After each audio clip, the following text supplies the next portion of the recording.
Bloomberg Audio Studios. Podcasts, radio, news. The Prime Minister of Israel is in the United States. Benjamin Netanyahu arrived in Washington this week. The purpose of his trip? To address a joint meeting of Congress, and that happened on Wednesday. On behalf of the people of Israel, I came here today to say thank you, America. Thank you for your support and solidarity. Thank you for standing in Israel, with Israel, in our hour of need. But a lot has happened since early June, when U.S. lawmakers announced this week's speech. There was an attempt on former President Trump's life. President Biden got COVID, and after weeks of pressure, he ended his bid for re-election and endorsed Vice President Harris. All that complicated Netanyahu's itinerary. By midweek, he had 3 critical meetings on his calendar, one with Trump, another with Biden, and a third sit-down with Harris. It's really an extraordinary moment. I mean, you almost couldn't make it up, or if you put it into a movie script, it would be seen as almost unbelievable. Nick Wadhams oversees Bloomberg's national security coverage from Washington. You have a suddenly anointed presidential candidate who has very little foreign policy experience from her time prior to being vice president. And now the first foreign leader she's going to be meeting is Prime Minister Benjamin Netanyahu. And this is not an alliance like, a meeting with the NATO Secretary General or President of France. This is a very, very tricky situation.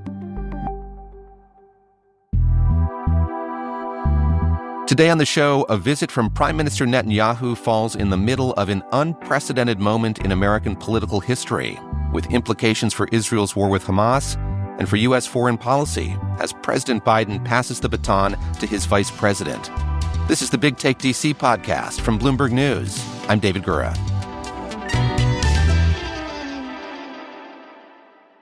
It was the Speaker of the House, Mike Johnson, who led a campaign to invite Israel's prime minister to Washington to address both houses of Congress. There was backlash from some Democrats, but in the end, that invitation received bipartisan support. Once the visit was set, it was more or less assumed Netanyahu would seek meetings with both President Biden and former President Trump. I sat down with Nick Wadhams and Ethan Bronner, who is Bloomberg's Israel bureau chief, and Ethan told me Netanyahu had 2 goals going into this visit. The first is to be seen at home as a statesman, as someone who is invited by both Republicans and Democrats. Then, of course, there is no greater, more important ally for Israel than the United States. And Israel feels besieged on many fronts right now, from the north, from the south, from the east, from the very far south in Yemen, all of which is paid for and trained by Iran. Israel would like to urge the American government and people to embrace the campaign against Iran as a fight against terrorism and a fight against forces that wish ill on the West and on the U.S., and therefore it's time to get behind Israel. Ethan, it's been more than 9 months since October 7th. Can you just describe the pressure the Prime Minister is under back home? The main pressure that the Prime Minister is under back home has to do with the remaining hostages in Gaza, some 120, probably 50 of them alive, and the growing sense that the people who are there are going to die a very sad death if Israel doesn't do everything it can to bring them home. For many months, there was a sense that fighting against Hamas and bringing the hostages home were 2 legitimate and equally important goals.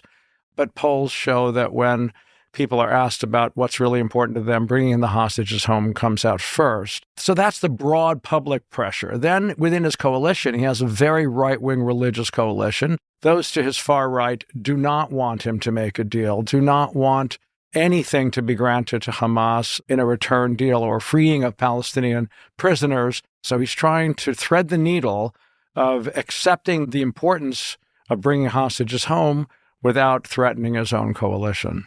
On top of that, Netanyahu is under increasing international pressure to protect Palestinian civilians and address the humanitarian crisis on the ground in Gaza.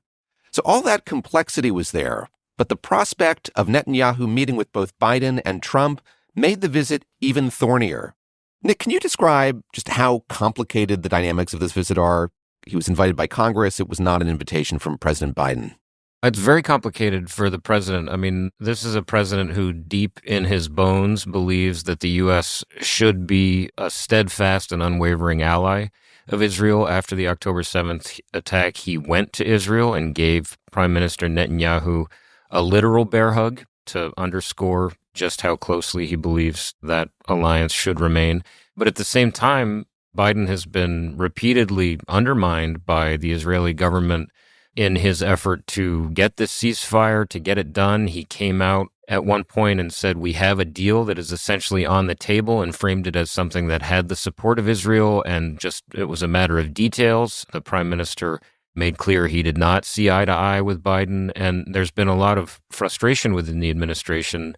They don't see the Israeli government and Prime Minister Netanyahu as the reliable partner that President Biden wants him to be.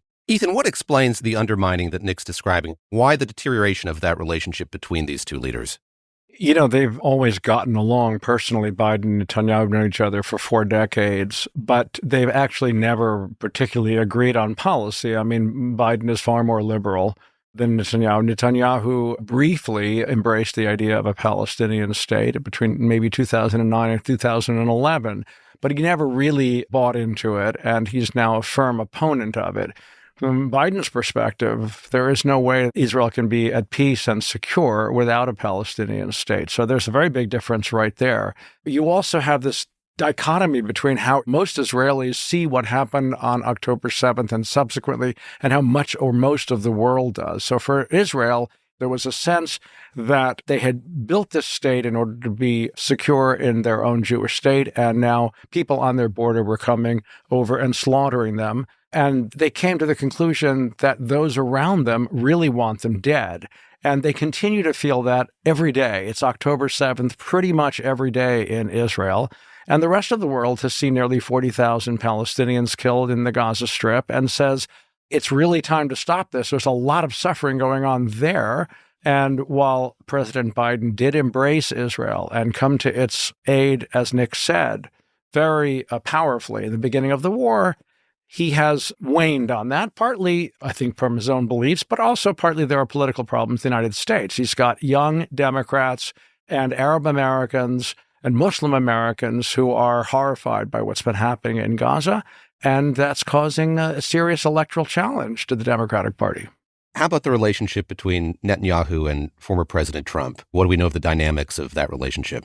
When Trump was president, there was a lot of contact, and it was widely felt that President Trump took his cues about the region from Prime Minister Netanyahu. It's also true, you know, that President Trump's son-in-law, Jared Kushner, is very active Zionist and close to the right in Israel as well. And then, of course, while Trump was president, he did several things that made Israelis, certainly conservative Israelis, very happy. He recognized Jerusalem as its capital. He recognized the annexation of the Golan Heights from Syria by Israel, and he declared that settlements in the West Bank, Jewish settlements, are not illegal from an American perspective. So in many ways, Trump was a great hero there. But then what happened is that when Joe Biden won the election in 2020, and of course, Trump denied the legitimacy of this victory. So it was difficult for Netanyahu. He waited a little bit before acknowledging and congratulating President Biden on his victory, and that really angered President Trump. We all know that Trump is a guy who quickly makes enemies and then can agree to overlook what's happened. I mean, look at his relationship with J.D. Vance. So the assumption is that they're now going to meet and that all will be more or less forgiven. So those were the dynamics going into this week initially. But then, last Sunday, President Biden ended his run for a second term. He endorsed Vice President Harris, and all of a sudden, she was in the spotlight in a way she hadn't been. And Netanyahu added a meeting with Harris to his itinerary. Now, the vice president's positions on Israel are under fresh scrutiny. But what are those positions exactly? That's after the break.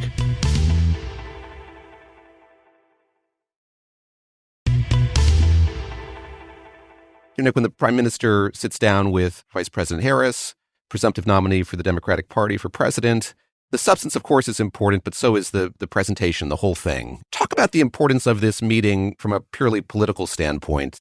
She has been vice president for almost 4 years now, but she was more a foot soldier in the foreign policy that was set by the president. And now the first foreign leader she's going to be meeting as she introduces herself to the United States as the Democrats' candidate for the presidency is Prime Minister Benjamin Netanyahu. I mean, already Secretary of State Antony Blinken held this, frankly, somewhat bizarre press gaggle where he vouched for her foreign policy bona fides, said he had no doubt about her ability to do the job. I've seen her command the room full of world leaders. It's almost like, well, if he didn't feel the need to try to convince people of that, he wouldn't have said it. It was just sort of a strange moment that suggests they're really trying to build her up in a place that they know is an obvious weakness. If this were a poker game, I guess that would have been a pretty big tell.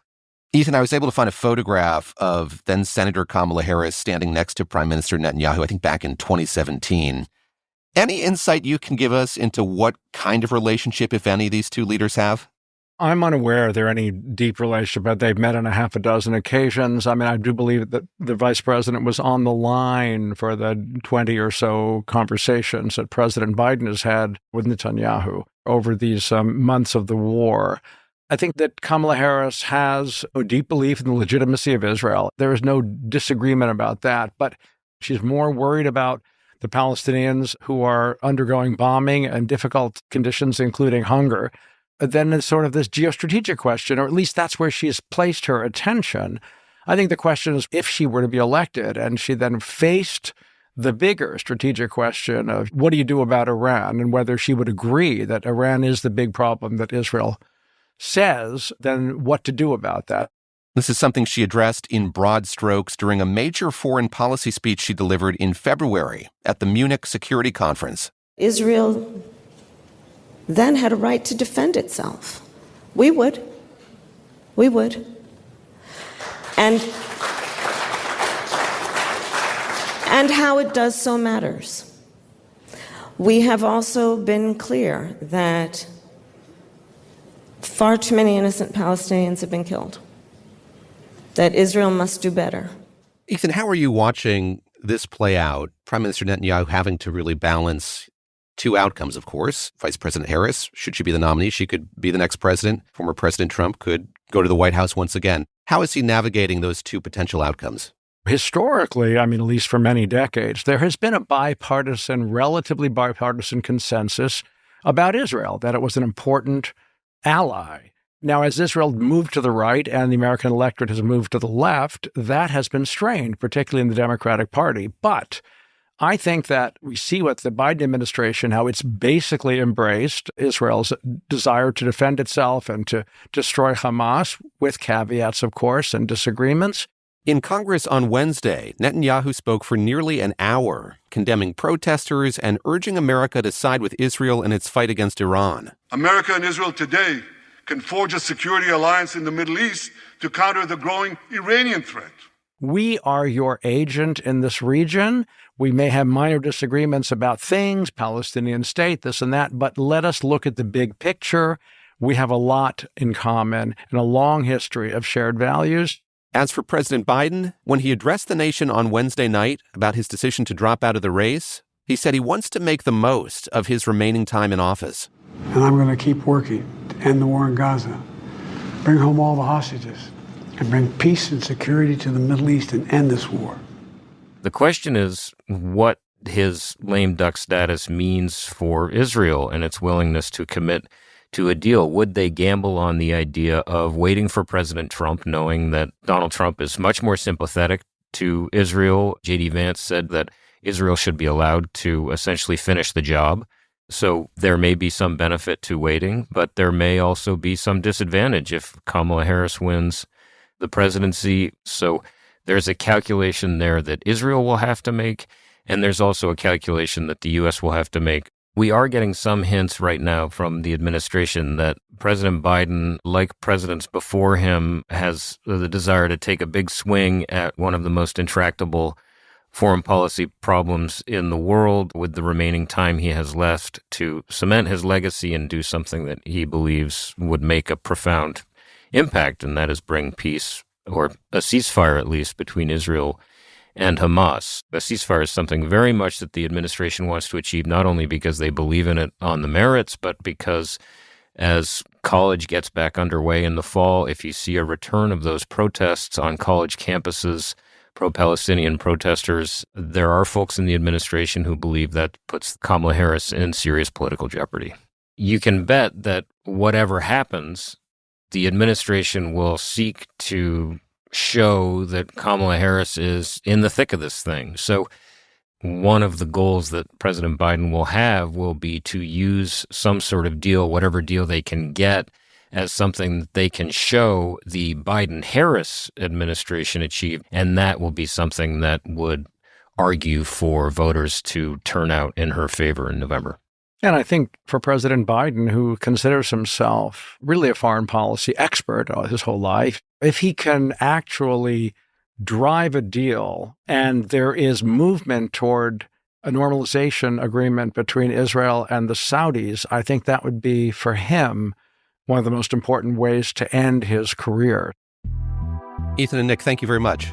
Thank you. Thanks. Thanks for listening to the Big Take DC podcast from Bloomberg News. I'm David Gura. This episode was produced by Julia Press. It was mixed by Blake Maples. It was fact-checked by Thomas Liu and Arafat Jalasho Perry. It was edited by Aaron Edwards. Naomi Shaven and Kim Gittleson are our senior producers.